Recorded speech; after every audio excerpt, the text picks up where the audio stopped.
need Yeah, to. sure. But please keep this in mind. As Brad's telling his story and his background, and we want to ask him questions about what he's doing today. He does, there's a lot of stuff I want to get into, but he's a successful flipper. If you read his bio, wholesaling. He's now got a coaching program that him and Tiffany run. So I'd love for you guys to talk about that a little bit, how that works. And he's in other coaching groups and mentorship groups, which I would say have made a huge impact on him as well, and hopefully he can talk about that. So there's a lot of stuff to Brad. My point is we want this always to be interactive, right? So please, as he's telling his story and you got something, you're like, what? Wait, how do you do this? What happened here? Like, say it. Raise your hand. This is supposed to be interactive, right? So, we'll have some questions, to keep things going if we need to, but Brad's got a lot, and so I don't think we'll need to do that, but we're asking you guys, please participate and ask him questions. Fair? So, Brad, if you would, Sure. Tell us about your background. Where'd you grow up? How'd you get into real estate? Tell us all that stuff. That was amazing. I appreciate those kind of introductions. And before I say anything about me, I think it's important that I congratulate all of us that are here. There's plenty of opposition in the world right now. There's plenty of negativity. There's plenty of reasons to not show up. And there's plenty of reasons to stay in our hole. And every time you make a decision to come to something like this, to invest in yourself, to do just something, that's a win. And I think it's worth celebrating every time. And so I think you guys deserve a round of applause for being here. And you should absolutely celebrate it every time. I do consider, I was so grateful to hear so many of you that run heartfelt, heart-centered businesses, and I could feel that energy coming from you because my wife and I run definitely a heart-centered business. I spent a lot of time in my life trying to figure things out in my head and trying to figure out how to make things make sense. And it wasn't until I figured out how to really dive deep into my heart that everything started making sense. And I know that when things aren't making sense, that's where the answer is. I also, and that's probably one of the reasons I connected with Brett so easily, because he is anybody who's met Brett, you just know he's a heart-focused guy. You connect with him at that level. You may be able to talk about deals and numbers and things like that. And so I'll speak a lot about that. I was raised kind of all over the place. My dad worked for the Federal Aviation Administration, air traffic controllers. He was an air traffic controller. So we lived similar. Anybody else here grow up transferring with military or anything like that? So you grow up all over the place, and that informed a lot of who I became. I realized that I was born in Atlanta. We lived in Puerto Rico. We lived in Folkston, Georgia, back to Atlanta, Memphis, Tennessee, Long Island, New York, and ended up by the time I was in 9th grade in Kansas City.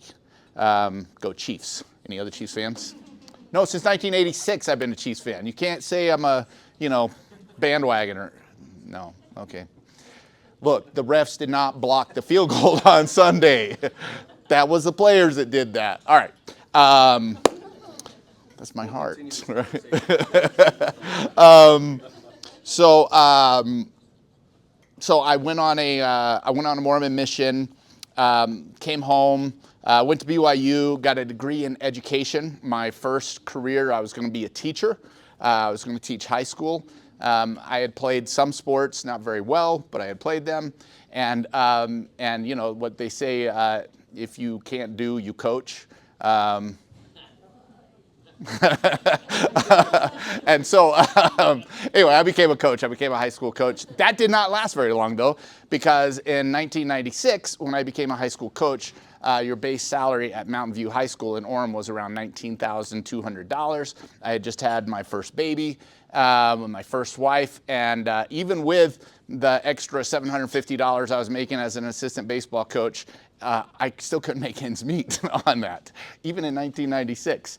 And so at that time, I had started selling, I had actually been selling stuff, and at that time I was selling security systems. I was one of the first guys to build a door-to-door security system team with a company called Safe Home Security. This was, again, in 1996. that started my career, my entrepreneur itch. I realized really quickly I could make a lot more money selling stuff than I could teaching 15-year-olds Spanish.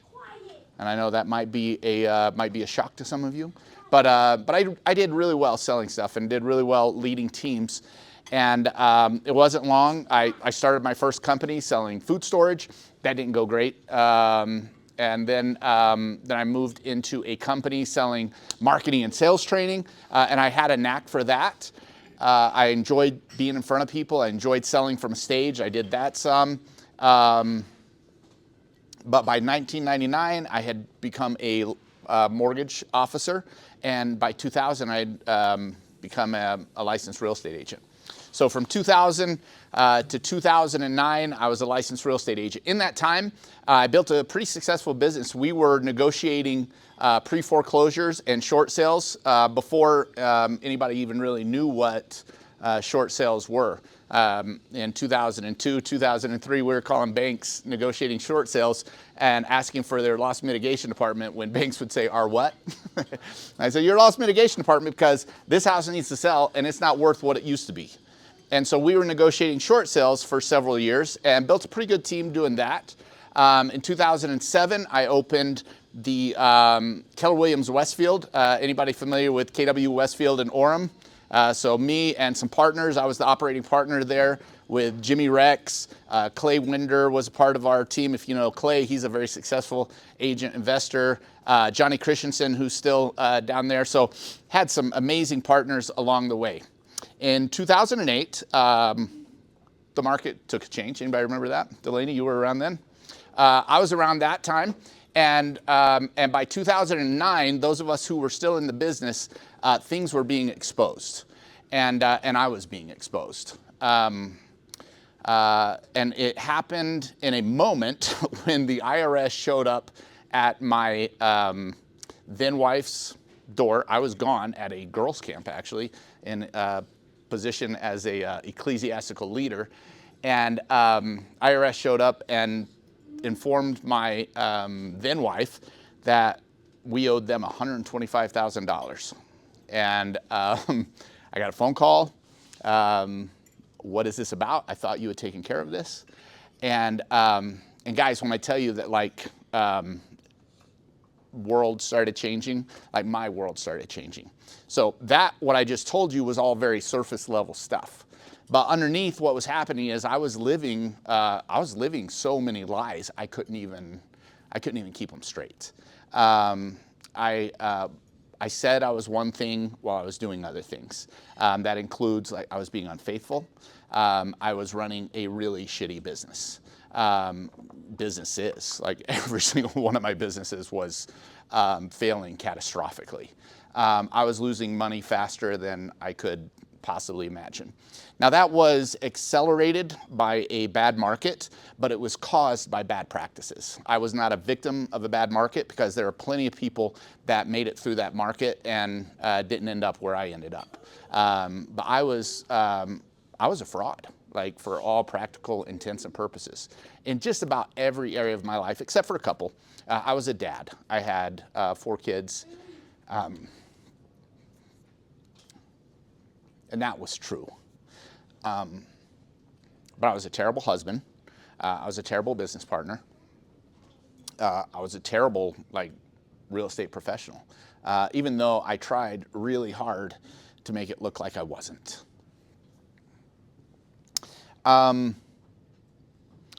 So the IRS show up. My then wife says to me, "So you told me that this was taken care of?"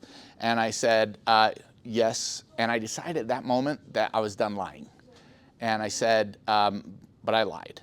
And if you've ever known anybody, like an addict, like anybody who decides that they're going to get into integrity, man, the lies start. And in a way, and one of the reasons I probably I relate so much to addicts, because I had my own addictions, and it was an addiction to ego. It was an addiction to pride. It was an addiction to it was an addiction to telling lies. Really, I just didn't realize it, and I didn't realize what that was why, I had no idea why that was even happening, because I couldn't even acknowledge that that was the truth, even though I knew it.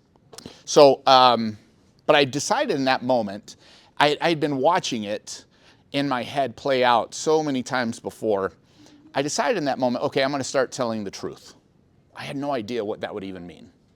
And so I decided I would start telling the truth about everything. I got divorced. I lost my real estate license. I had the up to then the biggest mistake I had made was the mistake of robbing from Peter to pay Paul. Like so many flippers, investors, developers, you raise money for a project. If it's going great, sells, you pay your partners off, everybody's fine, right? If it goes poorly, you have a loss to take. What I never would allow myself to acknowledge is that a project was selling for a loss. And I know this sounds silly, like as I sit here today, but I didn't ever want to admit that I had lost money. And so I would lie about numbers. I would carry money from one project to another. It was a terrible, terrible practice. And I highly recommend you not do that, because what I found out is it's okay to lose money. In this business, you're going to lose money. And it's okay to go and make it back. And what it's not okay to do is lie about it and say you've done one thing when you've actually done another. And I know that sounds really basic, but that's what I was doing. I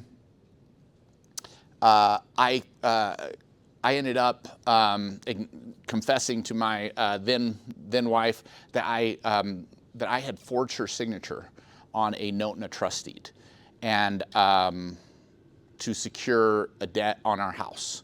And I had endangered the legal standing of my title officer, because I told him that it was my wife's signature, and he notarized it. Yeah, it's a bad practice too. But that was my doing. I had an opportunity to show up in his criminal trial and testify, and let the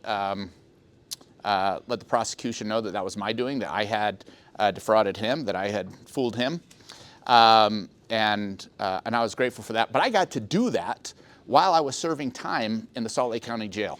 I ended up pleading guilty in 2016 to a third-degree felony, wraparound charges called communications fraud.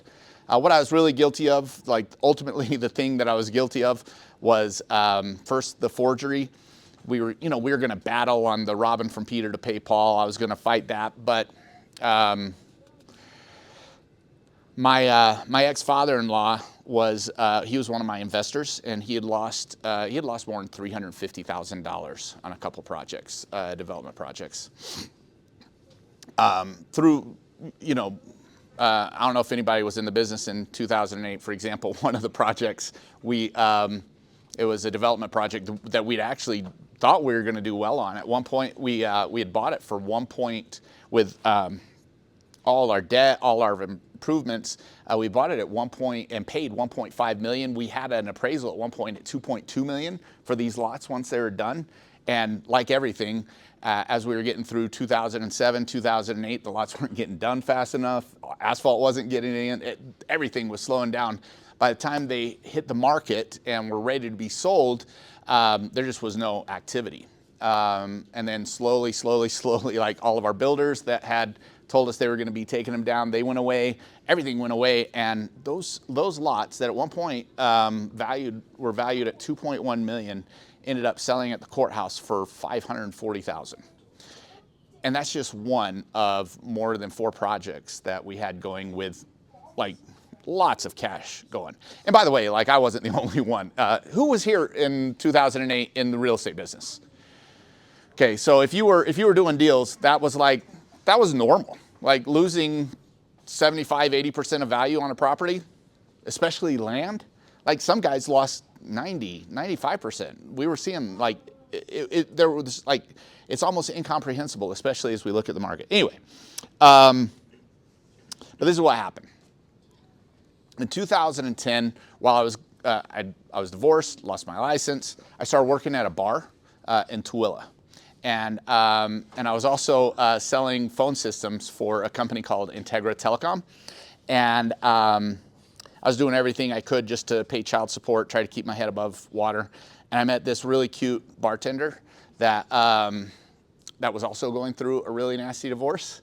And she said, "Hey, I've heard you're going through a bad divorce. What's going on?" And I was like, "Yeah, my divorce is pretty bad." And she said, "No, really, like, I'm going through a really ugly divorce. Maybe we can, swap notes." She said, "Why'd you get divorced?" I said, "Well, to start with, I cheated on my wife." She's like, "What?" She's like once? I was like, "No, like a bunch." And she's like immediately, "Wow, he must not really be interested in me." And it was enough truth to get her curious to say, "Well, tell me more about that." And we became really good friends. And then a few months later, we decided to start dating. A few months later, we moved in together. And then about a year and a half later, we got married, and that's my wife, Tiffany.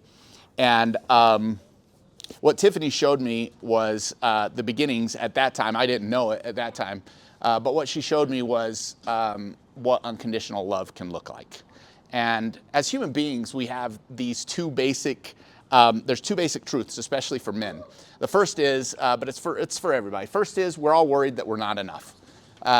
We grow up and we're told stories through society, through our families, through religion, through school. We're told this basic thing that you're not enough and you're always worthy of judgment, and good luck trying to earn somebody's love. And that's how you get love, is by earning it. But that basic truth that you're not enough, and the other one we need is, especially as men, is we need to feel love. We need to know what true love is. And Tiffany gave that to me. She knew everything. Like, it became a contest for us to see who could tell the ugliest truth to see if we would stick in the relationship. And we had both come from relationships where there was just a lot of, for her, it was, she was being deceived a lot. And she was also, she won't tell you she was a victim of abuse, but she was in an abusive relationship because she will not allow herself to be identified as a victim. And she taught me what it means to have faith. She taught me what it means to really be able to lean on somebody. And that became really important because, like I said, in 2016, I pled guilty to a felony. And in Utah, the Attorney General had the ability to take me to trial, and I would be looking at anywhere. I was going to be found guilty on on the forgery case. Like, that was, I had already confessed it because I was in truth-telling mode. Like, I had already confessed it to the cops. I was going to prison. And a 1 to 15 year sentence with that kind of a felony means, like, I'm looking at, I'll be up for parole in 3 to 4 years, is what my attorney was telling me. And the Attorney General, 2 days before Thanksgiving, said, we'll give you a plea agreement for 1 year, but it's going to all be served in the Salt Lake County Jail. No hope for early release. Guys, like, up to that point, my most serious criminal offense was a speeding ticket. I had no experience in that world at all. So we took Tiff and I decided we would take the plea agreement. We would not move forward with a trial because it was a losing proposition. And I entered the Salt Lake County Jail. And that began like a whole new birth of who I am. Because when, I'm sorry? We were married with a... Oh, yeah. Thank you. Yeah, by that time we had a almost 3-year-old, and we had blended our families. Like, we were running a family together. I had 4 kids. She had 3 when we met. Junior was born in 2013, our baby together. So, like, we were in this together. We were doing this together. This was a joint thing. And Tiff, if I miss anything, please do let me know what I missed. And by the way, in 2011, we started flipping houses together. And the way that happened is when I met her, she said, oh, wow, you used to be in real estate. I've always wanted to be in real estate. And I'm like, good luck. I am done with that. And within 6 months, I was back. I was actually back working. Jimmy Rex got me back working with him another one of our friends, Brad Wingett, and we started buying houses at the trustee sale. Anybody here ever bought houses at the trustee sale? That is an area of expertise that we still possess. And if you're curious about that, we like to teach people about that, working pre-foreclosures, but that's what we dug into. We dug into pre-foreclosures, trustee sales. Until 2020, we bought anywhere from 12 to 15 houses every year at trustee sales, which was a pretty good volume between Salt Lake. I would come up here some to Weber County. Davis County, I don't know what you guys do, but nothing ever ends up actually getting foreclosed. But between Salt Lake, Weber County, and Tooele County primarily, we were buying 12 to 15 houses a year. And we were also buying several houses pre-foreclosure. We had lots of partners that we were. We actually started off primarily as wholesalers. Somebody would say, basically we were order takers. Somebody would say, I want to buy something, and we'd show up and buy houses for them at the auctions. Charge a small wholesale fee to do that. But when I went to jail, like Tiff was, she was running a small real estate team. Ended up selling in 2016, she ended up selling like 55 houses. And while I was in jail, while she was raising our 2.5-year-old, taking care of all the other craziness that goes with lots of kids. And I discovered a whole new level, like I thought I had gotten honest about who I was, what I was about, and then I got in jail. And there's a whole nother level of integrity that I needed to get to about who I was, what I believed, and that was an incredible experience. I learned a lot about gratitude when I was incarcerated. I learned a lot about meditation. While I was going through that, Tiff also became a certified yoga instructor, and she's still a certified yoga instructor. Later, I joined her on that path as well, and I can teach you sun salutations, and am a certified yoga instructor as well. So, although I wouldn't suggest doing it my way because it's like old guy yoga, unless you're an old guy, in which case that works. Let's see. So when I got out, there's a lot, and I can share any story about what happens in jail. You've probably heard better ones because mine was pretty boring, because I figured out the best way to get through that was to be my best self, not get involved in all of the drama and all the nonsense that happens in jail. And not that I became everybody's friend, because I didn't, because that's not the goal in there.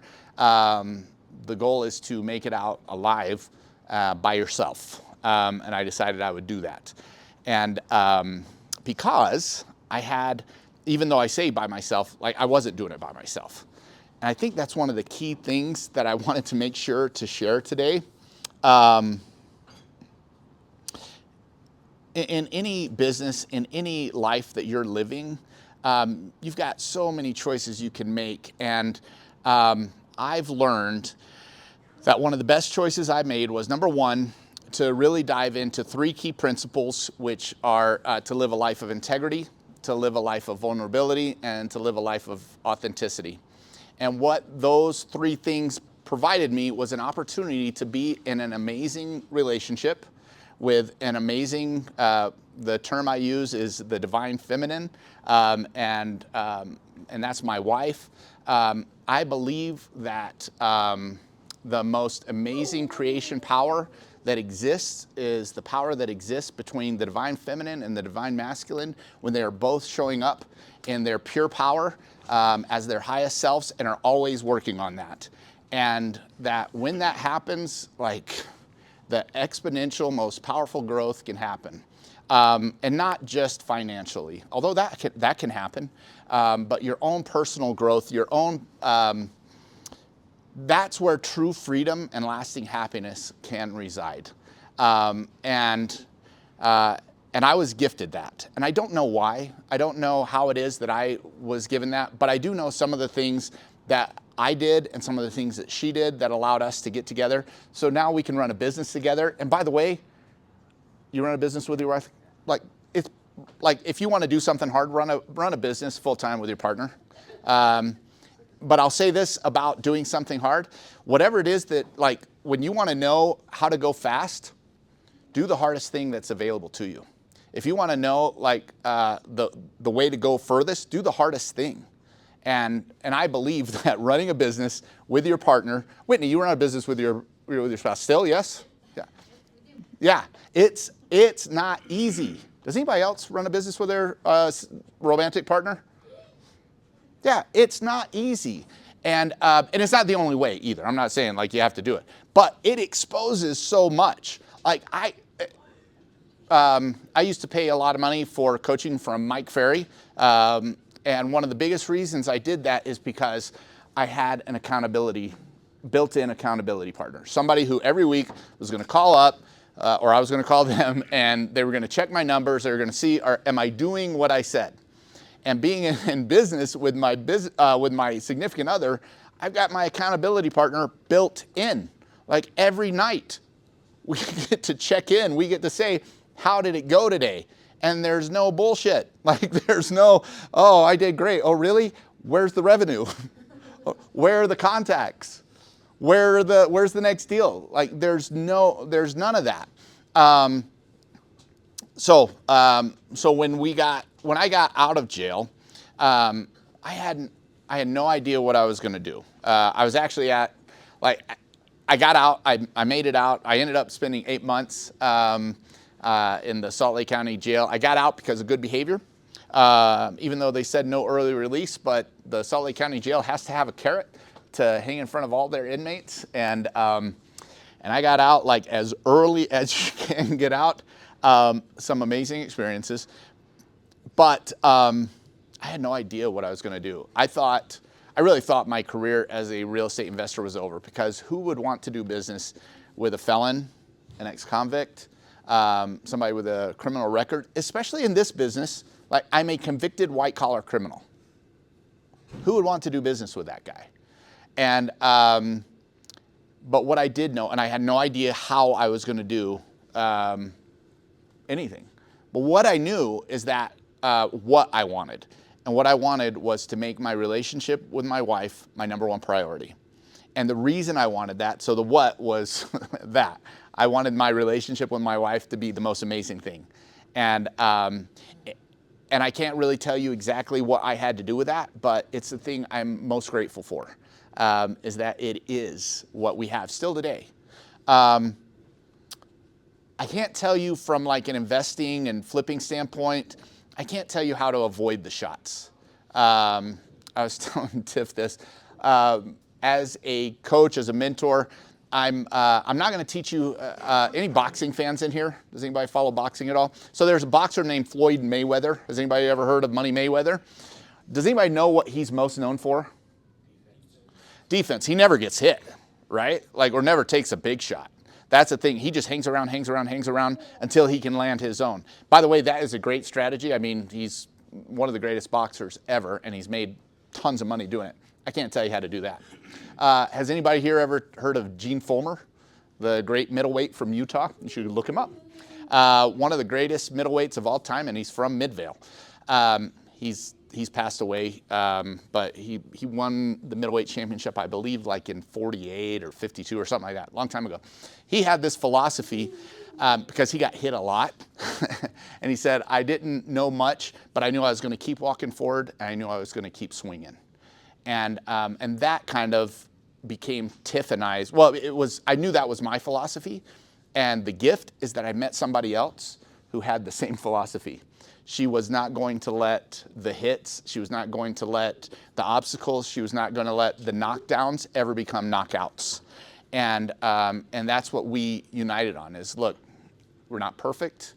We're gonna mess up plenty, but we're gonna keep moving forward and we're gonna keep swinging. With some basic ground rules. Number one, we're going to operate out of integrity. We're going to say exactly what's happening. It might not be pretty, but we're going to tell exactly what's happening. We're going to deal at a level of authenticity, meaning we're going to each show each other what we're really dealing with. So as a man, when I'm scared, I have permission to tell her I'm scared. And here's my plan to overcome that. She has the ability to tell me when she's not feeling supported, when she's not feeling like I'm showing up for her. She has permission to tell that. We have permission to tell each other everything. In fact, we have this silly rule, but it's absolutely one of our rules. You know how you're driving along and you're in complete silence and you're with your person, your partner or your boyfriend, girlfriend, and there's just silence? I mean, you're both thinking something, right? There's something going on in your head. And have you ever asked this question, what's going on? What are you thinking about? And what you get back is, oh, not much. And that's a lie, right? Because there is something going on. And this is our promise to each other. When we ask each other that question, what's going on? We have to say exactly what's going through our head, no matter how silly it is. Today it was, as we were driving and we hit this quiet moment, she said, so what are you thinking about? And this is what I was thinking about, just so you guys know. I was thinking about, I forgot to check on new prices for our tire for our car, and I need to get that done. That's been on my to-do list for a couple weeks, and we're gonna get some bad weather, and I need to get some tires. I'm also wondering, how long is it to get up here? I don't know this exit really well, because this exit onto Roy, how long is that? Where do I need to navigate? But right before that, I was thinking about another couple that we used to be friends with, that we did something to piss them off, and I don't know what we did, and they're not our friends anymore. And like, they won't tell us what we did. That's what was going on in my head, guys. And so I could tell her, this is what's going on. And then that opens up. And if there's anything even deeper, we can dive into that as well. So we still flip houses. I mean, I can pull out my resume. We've got lots of wins, lots of losses. We can show you consistently. Sometimes we're doing better, sometimes we're doing worse. We're constantly, one thing that Tiff taught me along the way, she embraced this idea of, and you get it from so many great entrepreneur teachers, that you're only as good as your systems and processes. That's really what a business is. Up to that point, if you don't have any systems and processes that you're operating off of, you have a job. And you may be good at your job, you may be bad at your job.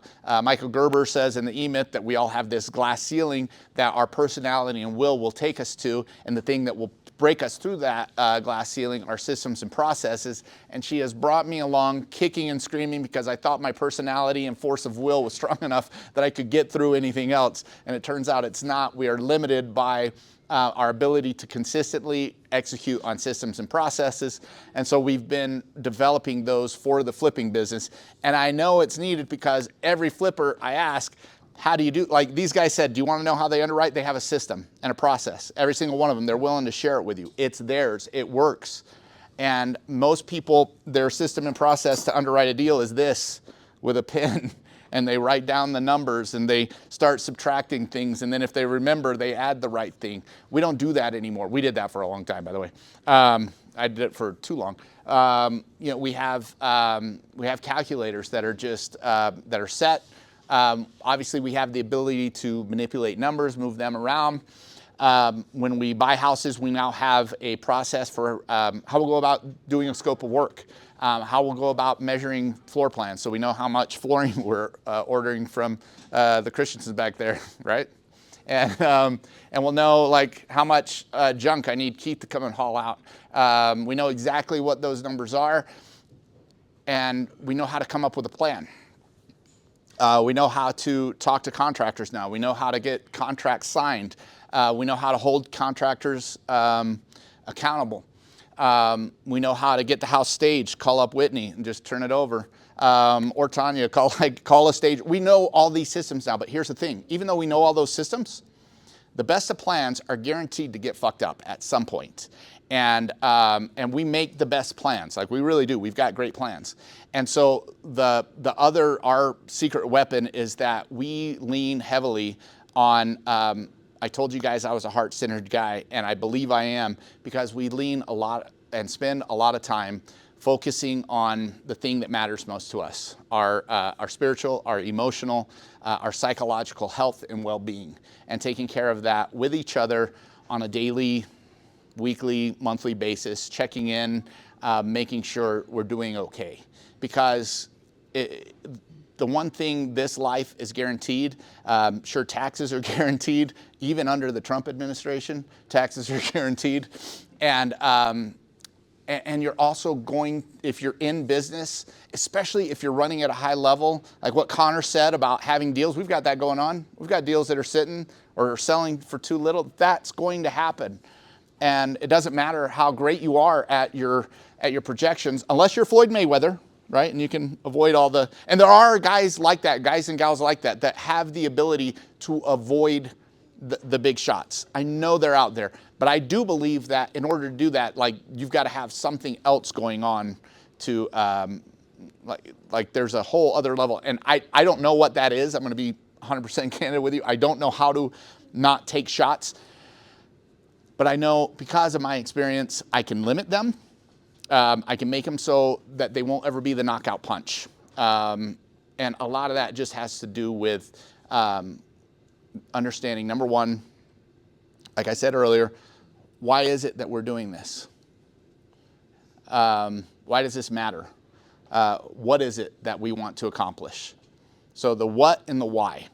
And I say this often, the what and the why are me and Tiffany's job. We've got to figure out what we're trying to accomplish and why. What's the reason?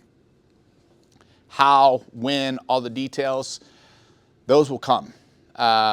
And I believe that at a certain level, God will show the way.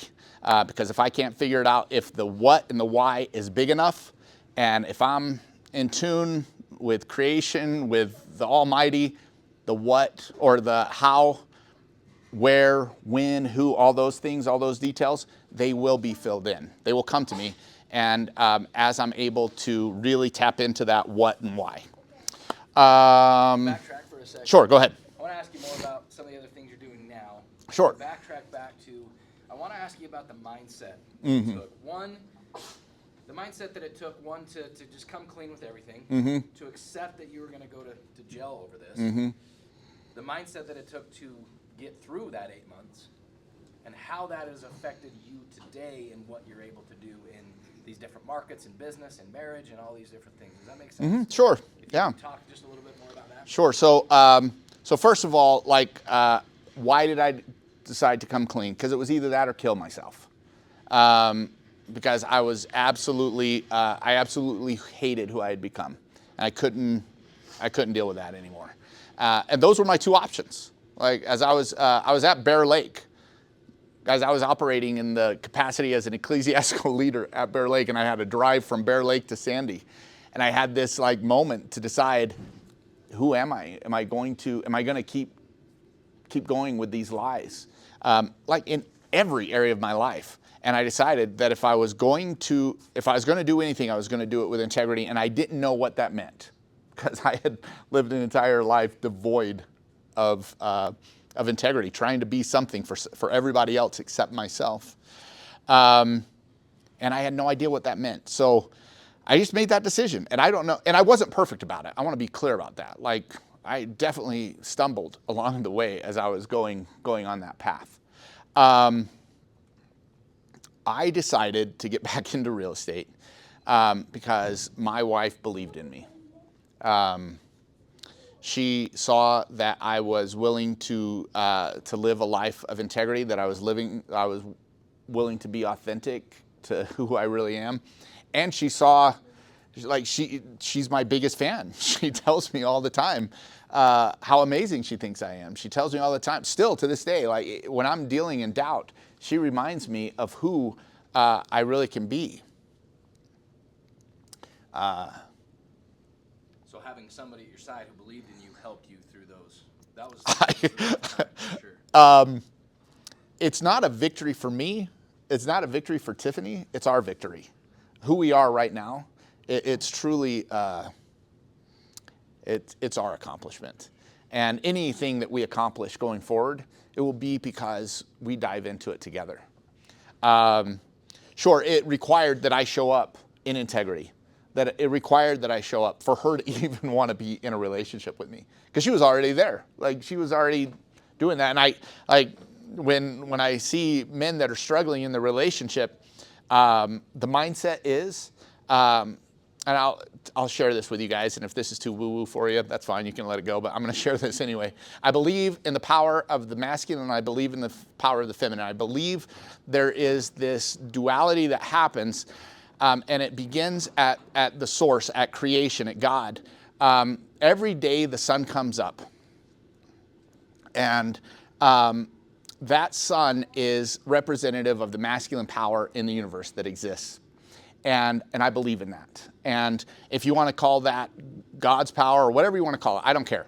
To break it down to an analogy, the masculine and the feminine go together so well, but the masculine always goes first. So if the masculine power can show up, so my mindset is, as the masculine in our relationship, I have to go first. Meaning I have to show up in integrity, I have to show up in vulnerability, I have to show up this way, and then she's able to receive me in so many different ways.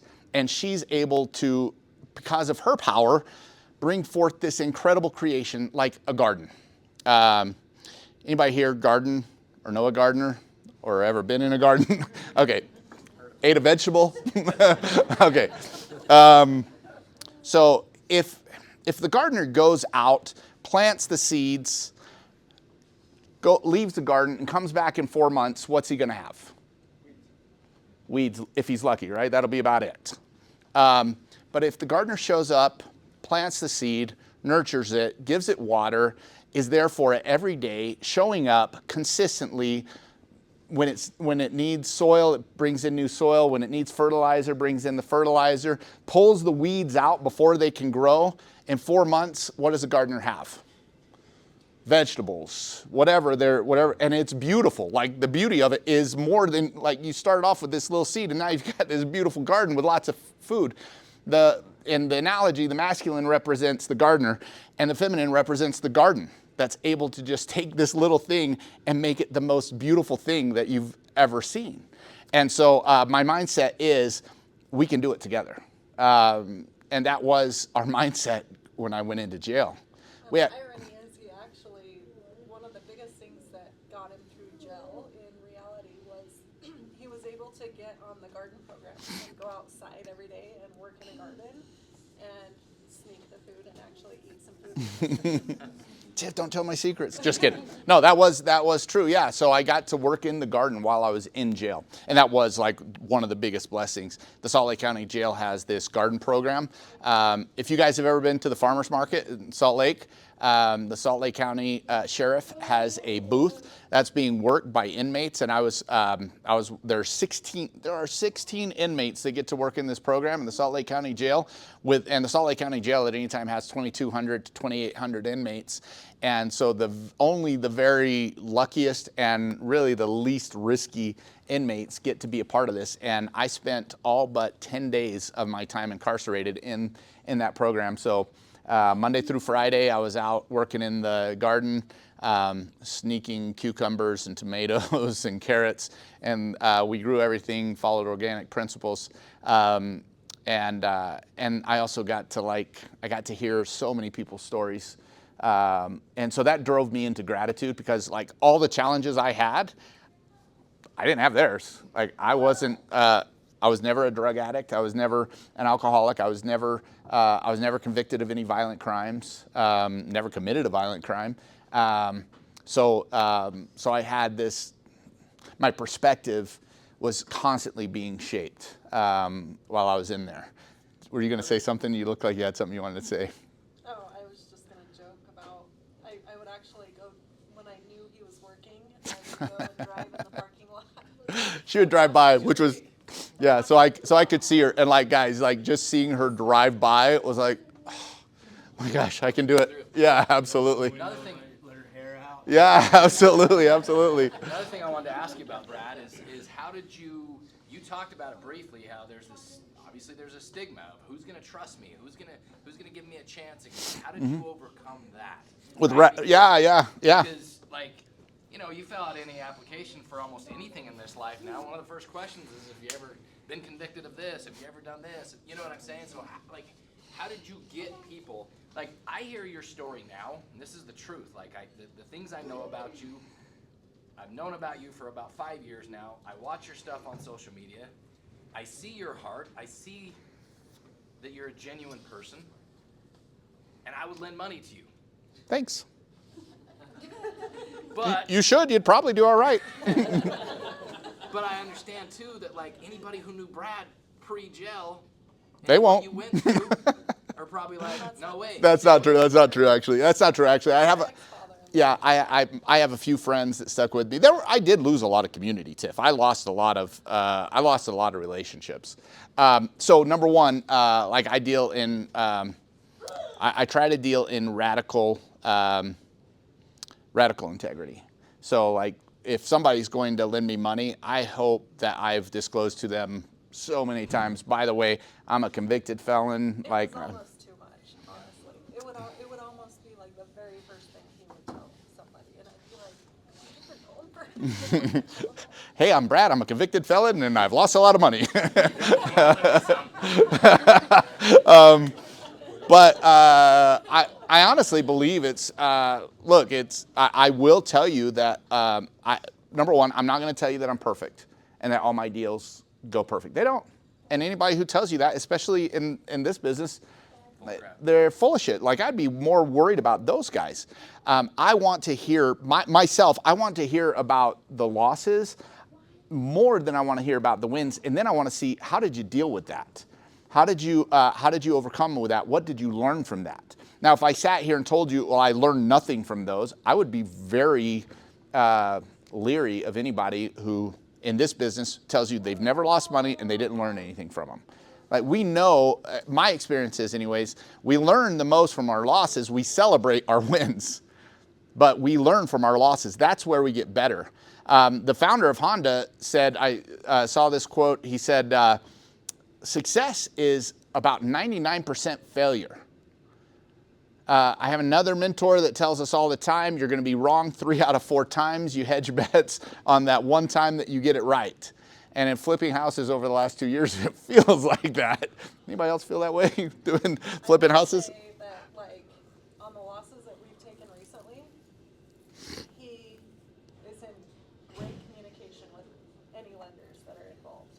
He's open to feedback, like, hey, here's what our options are to try to mitigate these losses. What do you suggest we do? Like, he doesn't run from it. He doesn't avoid phone calls. He's like, and And I'm going to work until it's right. Like I'm going to work to make it right until it's right. I got a question. Go ahead, Chad. I kind of want to go back to some of the relationship stuff that you Sure. talked about because, I think I've been on this journey for like the last year where I guess opening my heart to this idea of the symbiotic relationship between the divine, masculine, and feminine. Mm-hmm. It actually started when I read Jimmy's book, B1. Mm-hmm. And so that whole idea of vulnerability, integrity, and authenticity, Mm-hmm. is there any practical advice that you have, like, to check in with yourself, to know you're in that space? You know, because it's like, I mean, it feels,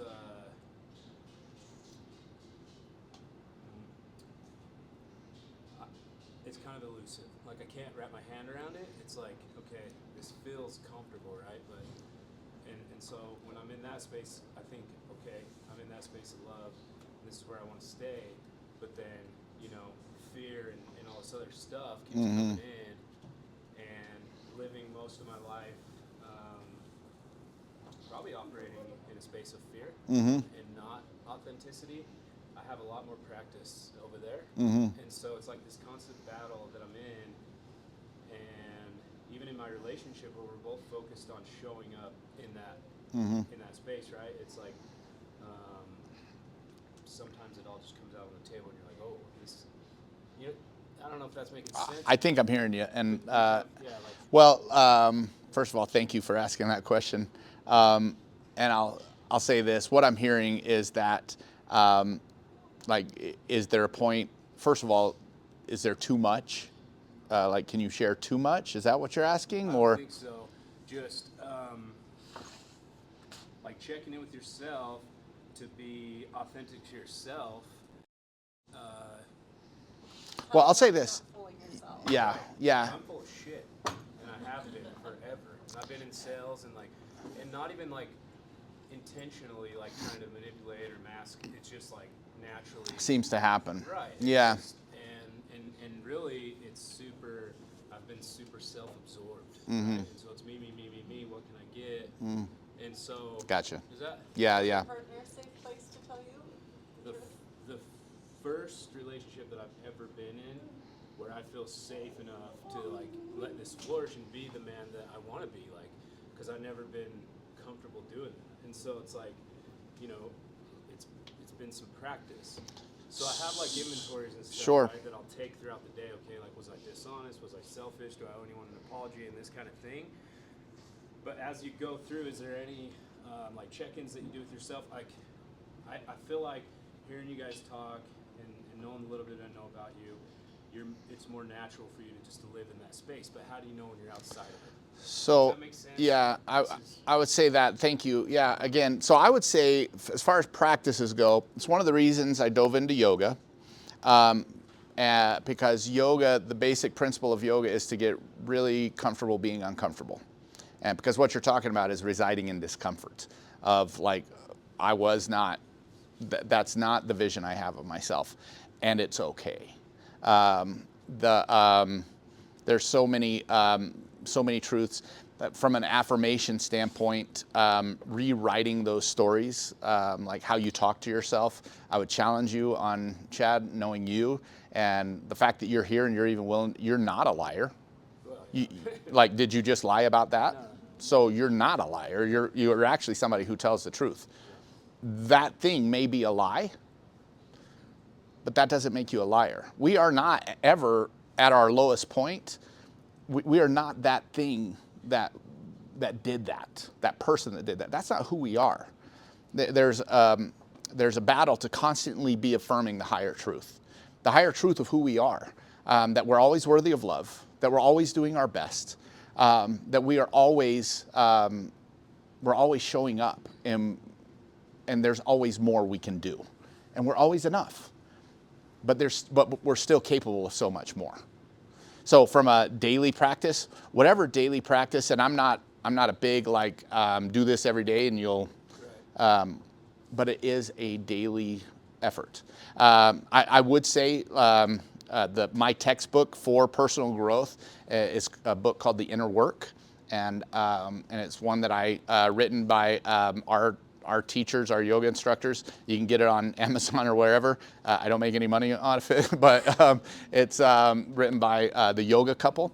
I think it breaks down the themes of consciousness and how you can progress from that feeling of judgment where you're constantly judging yourself as unworthy or what you did was wrong or right, and move through into higher themes of consciousness where you can literally one day wake up and say, I'm okay with everything that's going on. I'm full of love. I'm full of joy. I feel free, and I'm going to reside in that feeling. Excuse me. Yeah, and just to clarify, and I don't want to take too much time, but just to clarify, like when I say I'm full of shit, like I've spent so much time being who I think I need to be, right? And so like the last year has been about like looking in the mirror and going, who actually am I? Yeah. And so getting there, like, is there, how do you know when you're operating in that authentic space? Do you just feel this internal peace, or do you? Mm-hmm. Yeah, and I would say that, like, and knowing that there is something inside, and there's an opportunity to dive, to always be challenging those stories, and and it's not about accepting the. You can tell the truth without accepting that as your truth. You can say this is what I did, without saying that's who I am. I think it's Ed Milet that always talks about keeping the promises you make to yourself. Yeah. Right? Yeah. Like, I know that I'm way more at peace personally, Yeah. you know, when I do those things. And Right. we all know when we're not keeping the promises we've made to ourselves, or, you know what I'm saying? Yeah. And so I'm always personally at more peace. I always feel better about things. I feel like I could keep Brad going for another hour. Yeah. We are at 1:30. So Delaney, if you got one more question, and then after that, Brad, I wanted to ask you about Watt a little bit, and then Oh, sure. and then your coaching program. So after Delaney's question, Tiff and Brad have a coaching program also. Like, just tell everybody how they can get more information about that if that's something they're interested in. Sure. Finish with that. Sure. Wasn't so much a question, but it's more of a